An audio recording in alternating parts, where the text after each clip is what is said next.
Hello, you beautiful nerds. When I heard the challenge for the one last scene, shout outs to Nando, by the way. But yeah, I immediately knew what I wanted to talk about. My favorite final scene in a Marvel Cinematic Universe film. This ending, ironically, happened all the way back in Phase 1, but was made even better by the ending of a film that came out 8 years later. But I'm getting ahead of myself. Let's talk about what we're talking about. So sit back and have a drink, even if your super soldier metabolism won't allow you to get drunk, and let's talk about the one last scene from...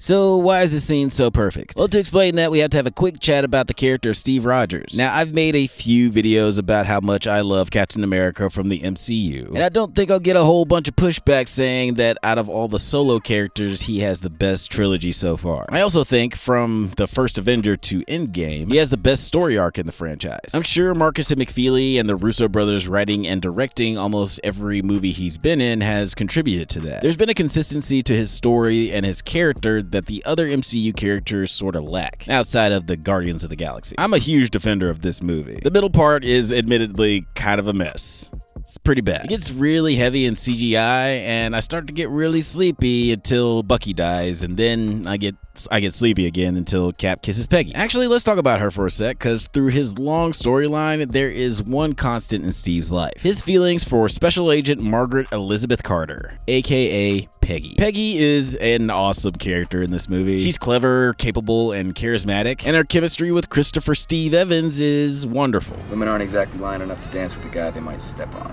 You must have danced. Well, asking a woman to dance always seems so terrifying. Figured I'd wait. For what? Right partner. Steve and Peggy's love story is so fucking cute. They very clearly fall for each other, and this is even before Steve becomes the world's first superhero. I do think it's funny that the actress Haley Atwell just couldn't resist touching his chest in this scene. I thought that's a pretty funny story. The two of them grow closer through their shared experiences over the horrors of war and the fact that no one really respects or believes in their competence or capability other than each other. They support each other through the movie, and that strengthens their bond. Their relationship is believable because we see it naturally develop throughout the movie. We see them get to know each other, we see them work together, get jealous and mad at each other. Well, what about you and Stark? How do I know you two haven't been fondling? Mind your business. And we ultimately see what they have in common and what attracts them to one another. And then this scene happens. I might, even when this is all over, go dancing. Then what are we waiting for? The right partner.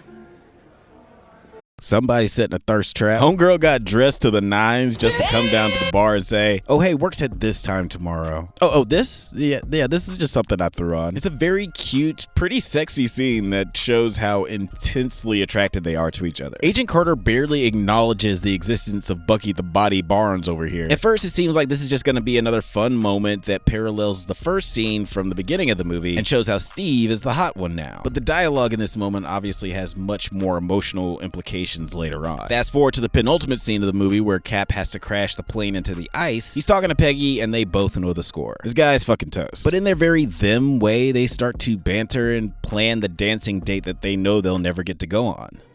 A week next Saturday at the Stork Club. You know, I still don't know how to dance. I'll show you how.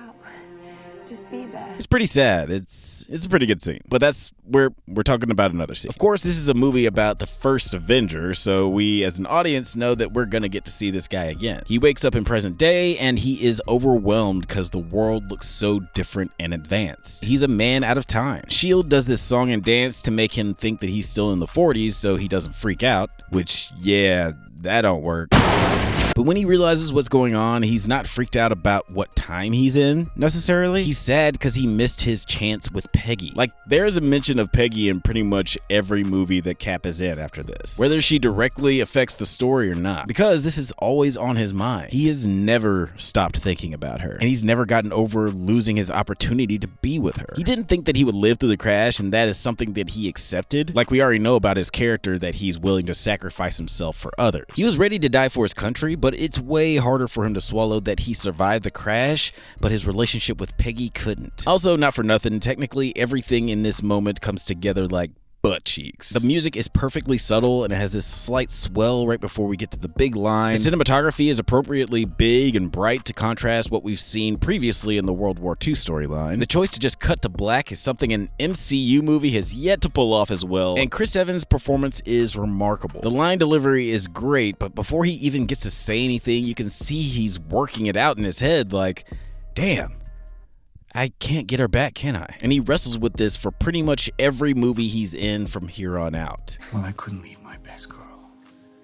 Not when she owes me a dance. He is haunted by the loss of his one true love, which is why it's so satisfying when he finally does get to have that dance with Peggy, because this is all that he truly wanted. He likes helping others and he likes the camaraderie of the military, but he loved Peggy. So when the most selfless man on the planet finally makes a selfish act, when he gets the chance to go anywhere and anywhen in the world, he goes to her, which is beautiful, and that is all set up at the end of his very first movie. This moment is all the more resonant because of this moment and vice versa. The final scene of the first Avenger is so heartbreaking and so well written and so well connected to the films going forward, it only gets better with age. I watch the Captain America movies every 4th of July because America. And as I mentioned, I've made a bunch of videos about my boy Steve, so I've seen this movie a lot. And somehow, every time I get to this moment at the end, I can't help but get a little choked up. The proverbial dance, or the idea thereof, is the perfect bookend for Cap's arc, and I just can't think of any better scene in the MCU than this moment. You gonna be okay? Yeah,